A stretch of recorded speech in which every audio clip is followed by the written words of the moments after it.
দেবী রামকৃষ্ণ জগদ্গুরু পাদপদ্মে তয় স্থিত্বা প্রণমামি।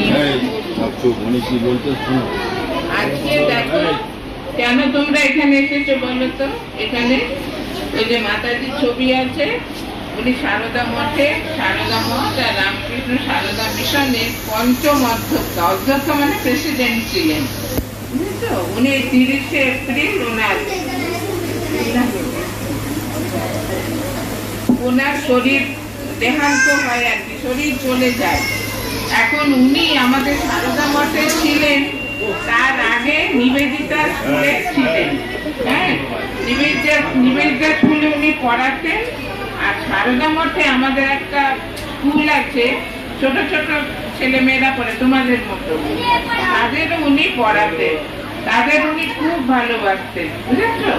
তাদের সমস্ত কিছু খাওয়া দাওয়া, তারপরে তারা ঠিক মতো পড়াশোনা করছে কিনা উনি খুব দেখতেন।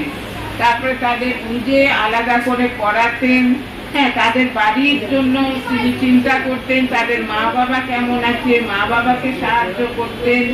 সবাই তাকে বলতো সাধু মা। হ্যাঁ, সাধু মা, সবাই জানতো আমাদের সাধু মা আছে, বুঝতে পারছো। কিছু হলে সাধু মার কাছে ছুটতো। তাদের অসুখ বিসুখ হলে তিনি তার চিকিৎসার ব্যবস্থা। তারপরে আমাদের তো প্রাইমারি স্কুল ছিল, এখনো আছে সেটা। প্রাইমারি স্কুলে পাস করলে বড় স্কুলে তো ভর্তি হবে, সেই স্কুলে ভর্তি করার ব্যবস্থা সব তিনি করতেন। আর তাদের টিফিনের ব্যবস্থা, বইপত্র, খাতাপত্র, জামা কাপড় সমস্ত। সেই জন্য উনি সব সময় উনি এত সেবা করতেন মানুষকে, যে মানুষ একেবারে মুগ্ধ হয়ে যেত। তারপরে উনি আমাদের মঠে থেকে দীর্ঘদিন এই মানুষের সেবা করে, পাড়া প্রতিবেশী সবাই ওনাকে সাধুমা বলে ডাকত। আর উনি মঠের সবকিছু দেখাশোনা করতেন। মঠে কে কি কাজ করবে সেগুলো দেখতেন। আর প্রত্যেক ব্রহ্মচারিণীদের ক্লাস নিতেন, সাধুদেরও ক্লাস নিতেন। আর নিজে খুব জপধ্যান করতেন, পড়াশোনা করতেন। খুব বড় সাধু ছিলেন উনি, বুঝেছো। সেই যে মাতাজি, উনি আমাদের মঠের প্রেসিডেন্ট হবার আগে ভাইস প্রেসিডেন্ট হলেন। তারপরে প্রেসিডেন্ট হবার পরে তিনি বেশি দিন সুস্থ ছিলেন না। অসুস্থ হয়ে তিনি অক্টোবর মাসের 1 তারিখে সেবা প্রতিষ্ঠানে ভর্তি হলে, তার আগে ওনার করোনার সময় করোনা হয়েছিল, তখন ভেন্টিলেশনে দেওয়া হয়েছিল। তারপরে আবার ম্যালেরিয়া হয়েছিল। সেই জন্য ওনার শারীরিক এটা ভালো ছিল না, উনি অসুস্থ ছিলেন। তা সত্ত্বেও দেখো, সংঘের নির্দেশ বলে উনি প্রেসিডেন্ট হলেন। প্রেসিডেন্ট হয়ে উনি যে কদিন ছিলেন, সে 1 বছর 2 মাস মতো, তখন যে এসেছে তাকে উনি মাথায় হাত দিয়ে আশীর্বাদ করেছেন। আর সবসময় বলতেন কল্যাণ হোক, কল্যাণ হোক। আগে দীক্ষা দিতেন, সেখানেও অনেকে আছে লেখাপড়া ভালো বেশি জানে না, কিন্তু উনি দীক্ষা দিতেন সবসময় হাসি মুখে। আর ওনার নাম ছিল আনন্দপ্রাণা, সার্থক নাম, সবসময় আনন্দে থাকতেন। আর যাদের হয়তো কেউ বেশি পড়াশোনা নেই, তাদের হয়তো দীক্ষা দেওয়ার, অনেকে হয়তো বলছে যে মাতাজি ওদের দীক্ষা দেবেন, হ্যাঁ আমি দীক্ষা দেব, কেউ ওনার কাছ থেকে ফিরে যেত না। এত ওনার মনটা কোমল ছিল, এত দয়া তার অন্তরে ছিল। আর বিশেষ করে সমাজে যারা খুবই অবহেলিত, তাদের জন্য উনি খুব চিন্তা করতেন।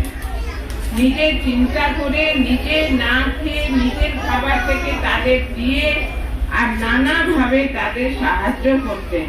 আর ঠাকুরের কাছে প্রার্থনা করতেন, ঠাকুর এদের কল্যাণ করো, মা এদের কল্যাণ করো।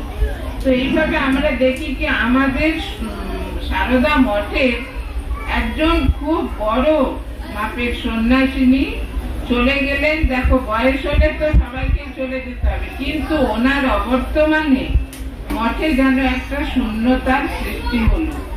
এত যে ওনার শারীরিক কষ্ট, সেই কষ্ট উনি একেবারে উপেক্ষা করে যখন যে এসেছে তাকে দর্শন দিয়েছেন। আর আমাদের যে একটা পত্রিকা বেরিয়েছে, নিবোধত পত্রিকা, সেই পত্রিকার জন্য উনি নানাভাবে সাহায্য করেছেন। প্রুফ দেখা থেকে শুরু করে যারা সম্পাদিকা বেদান্ত প্রাণাজি, স্বরাজ্য প্রাণা, তাদেরকে নানান পরামর্শ দিয়ে তিনি মানে সংঘ সেবা করেছেন।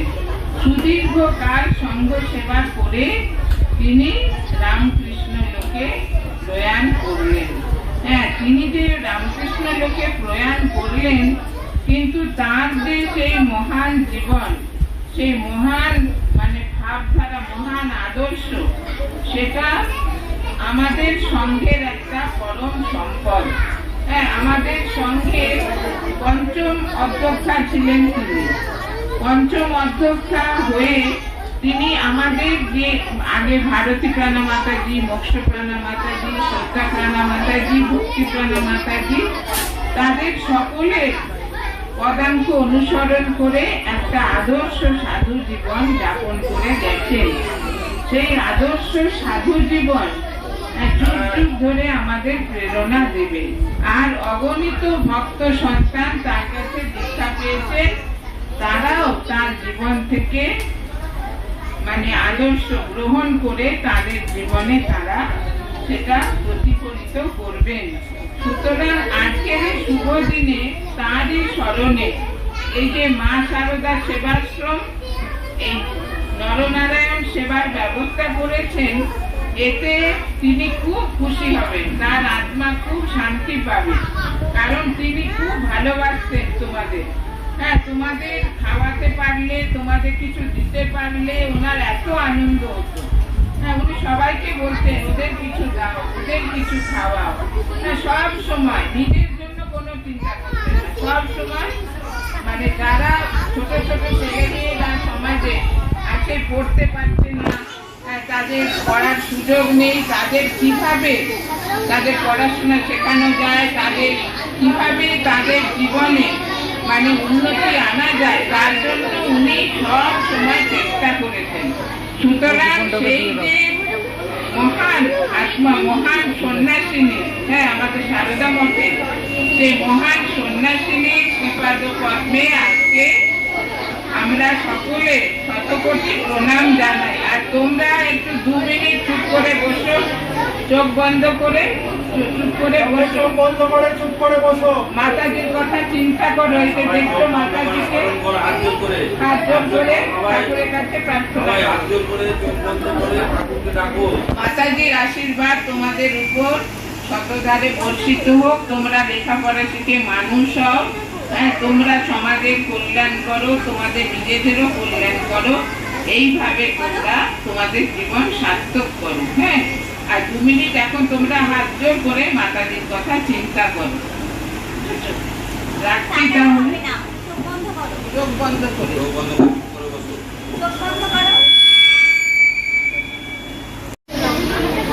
হে গৌরীনাথ,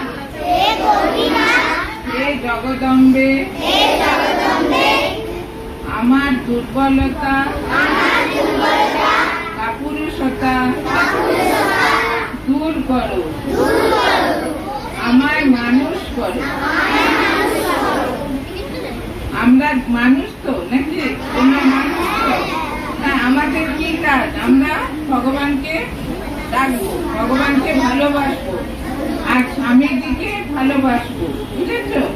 স্বামীজি কি বলছেন? শ্রদ্ধাবান হ, বলো শ্রদ্ধাবান হ, বীর্যবান হ, আর পরহিতায় জীবন পাঠ কর। এই আমার ইচ্ছা ও আশীর্বাদ।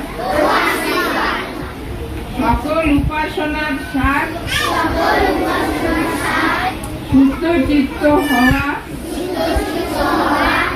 ও অপরের কল্যাণ সাধন করা, এই হচ্ছে আমাদের ধর্ম। হ্যাঁ, নিঃস্বার্থপরতাই ধর্ম।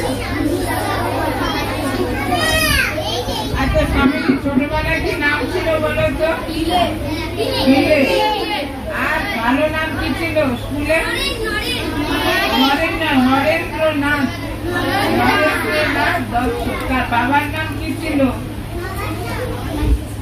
বাবার নাম বিশ্বনাথ দত্ত।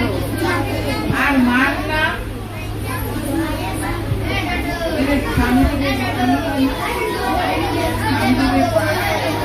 মার নাম ভুবনেশ্বরী দেবী। ভুবনেশ্বরী দেবী। তোমরা কোন স্কুলে পড়ো? এখানে কোন স্কুলে পড়ো?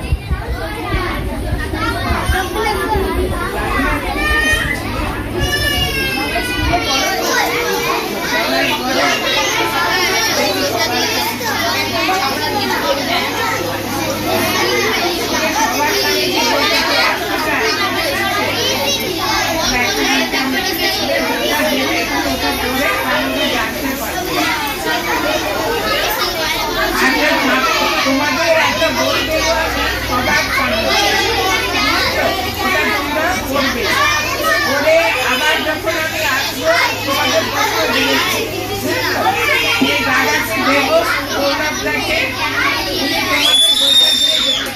তোমরা সেটা থেকে ভালো করে পড়বে। আমি